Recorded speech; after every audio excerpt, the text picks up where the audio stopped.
여러분 안녕하십니까, 진성호입니다. 어제 민주당 2, 3, 4중대 중 되는 일부 군수정당들이 예산안을 강행해서 통과시켰습니다. 어제 하루 동안 많은 일이 일어났습니다. 자, 심재철 원내대표, 그리고 김재원 정책위 의장. 김재원 정책위 의장은 예결위 위원장이기도 합니다. 어제 문희상 국회의장과 민주당 등에 대해서 강력하게 성토했습니다. 그런데 공연이 끝난 뒤, 상황이 종료된 뒤 한국당 의원들은 국회 본회의장에서 농성 중이었습니다. 황교안 한국당 대표가 밤 1시쯤 국회 로텐도에 나타났습니다. 그리고 인상 깊은 말을 했습니다. 자, 한국당의 황교안 대표는 당대표지만 현역 국회의원이 아닙니다. 국회 본회의장은 못 들어갑니다. 그래서 의원들이 로텐드 홀로 나왔습니다. 자, 로텐드 홀 로비에서 황교안은 외쳤습니다. 목숨 걸겠다고 했습니다. 자, 어젯밤 상황 한 번 더 반수해 보겠습니다. 어제 국회에서는 심재철 원내대표, 김재원 정책위 의장 반대 토론을 이용해서 인상 깊은 연설을 했습니다. 황교안은 국회 본회의장에는 서지 않았지만 로텐도에서 인상 깊은 연설을 했습니다. 진성호의 직설 시작합니다. 방송에 앞서 아직 진성호의 방송에 구독자가 아니신 분들은 붉은색 구독 버튼 눌러주시면 감사하겠습니다. 자, 오늘이죠. 그러니까 새벽 오전 1시입니다. 황교안 대표가 한국당 의원들이 농성을 벌이고 있는 국회 본회의장 앞 로텐더 홀에 나왔습니다. 그리고 긴급 입장을 발표했습니다. 의회주의가 파괴됐고 법치가 무너졌다. 국민 세금은 도둑질 당했다. 그렇게 말했습니다. 그리고 결론적으로 말합니다. 저들이 날치기 한 것은 예산안이 아니다. 민주와 민생이다. 이렇게 민주당과 청와대 그리고 민주당 외의 군소정당들을 비판했습니다. 자, 어제 하루 동안 상당히 많은 일이 벌어졌습니다. 일단 민생 법안들 중 일부는 국회를 통과했습니다. 그리고 예산안 반칙으로 통과시켰습니다. 여기는 문희상 국회의장 그리고 주승용 바른미래당 의원이지만 국회 부의장을 하고 있는 주승용 의원이 상당히 가세했습니다. 일종의 공범일 수도 있습니다. 자, 지금 국민들이 이걸 다 보고 있습니다. 내년 총선에서 심판할 수밖에 없습니다. 결국 결론은 머리수 때문에 한국당이 진 겁니다. 자, 예산안은 다른 법안과 달라서 필리버스터를 할 수가 없습니다. 따라서 그 숫자, 머리수 싸움에서 한국당은 진 겁니다. 결론적으로는 그렇습니다. 그 어떤 신묘한 수를 두더라도 예산안 통과를 저지할 방법은 없습니다. 자, 황교안 대표 어제 수염을 깎지 않고 텁수룩한 차림으로 국회 로텐도에 나왔습니다. 그리고 연설을 시작했습니다. 자, 황교안 대표는 이렇게 말합니다. 이게 과연 민주주의 국가에서 광명대천에 일어날 수 있는 일인가? 국민혈세가 준연동형 비례대표제 선거법과 고위공직자 범죄수사처법, 공수처법의 통과를 위한 정치적 뒷거래의 떡고물로 이용됐다. 일부 정파의 호주머니를 채우는 쌈짓돈으로 변질됐다. 이렇게 말했습니다. 그리고 황 대표는 말합니다. 선거법 개정을 통한 의석 나눠먹기에 눈이 멀었다. 황급히 급조된 불법 조직으로 이제 온갖 불법을 자행하고 있다. 이 말은 공식적인 모임이 아닙니다.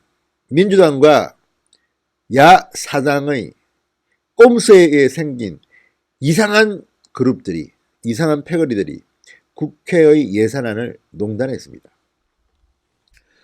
황교안은 말합니다. 국회의 한 해의 살림을 계획하는 자리에 국민은 없었다. 제1야당의 자리도 없었다. 입을 막아 할 말 못하겠다. 이렇게 말했습니다. 실제로 김재원 의원은 국회 예결위원장입니다. 예결위원장이 알지도 못하는 내용의 예산안이 그냥 통과됐습니다. 김재원 의원뿐만 아닙니다. 일반적인 국회의원들이 지금 이번에 통과된 예산안 내용을 잘 알고 있을까요? 잘 모를 겁니다. 자, 어제 하루 동안 한국당도 협상을 했습니다. 자, 한국당은 상당히 많은 액수를 삭감하려고 했습니다. 그러나 1조 2천억이냐 1조 6천억이냐, 한국당은 1조 6천억까지는 동의한 것으로 보입니다만 그것도 못하게 했습니다. 깜깜이 예산이 어제 통과된 겁니다. 자, 황교안 대표는 이어서 집권 여당과 이중대 군소정당의 야합이 본격적으로 시작됐다. 나라가 얼마나 무너질지 예측이 되지 않는다. 이제 저들은 가짜 검찰개혁, 가짜 정치개혁을 주고받는 대국민 사기극을 자행할 것이다. 패스트트랙을 의미하는 겁니다. 이제 정기국회는 끝났습니다. 임시회의를 쪼개기로 열어서 계속해서 패스트트랙에 올라가 있는 선거법 개정안, 공수처법안, 검경 수사권 조정 관련 법안들을 통과시킬 겁니다. 자, 결국은 힘으로 막기는 힘듭니다. 필리버스터 할 테고 또 여러 가지 다양한 아이디어들이 있지만 시간이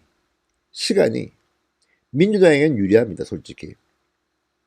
그렇지만 민주당도 쉽지는 않을 겁니다. 국민들이 보고 있기 때문에 그 부담이라는 것은 제1야당 한국당을 제외하고 자기들끼리 마음대로 떡 주무르듯이 주물러가지고 되겠습니까? 자, 황교안 대표는 또 말합니다. 이 정권의 폭정에 정말 목숨을 걸고 결연히 싸워 나가겠다. 국민 여러분도 함께 해달라. 국민을 두려워하지 않는 저 오만한 정권을 심판해달라. 이렇게 말했습니다.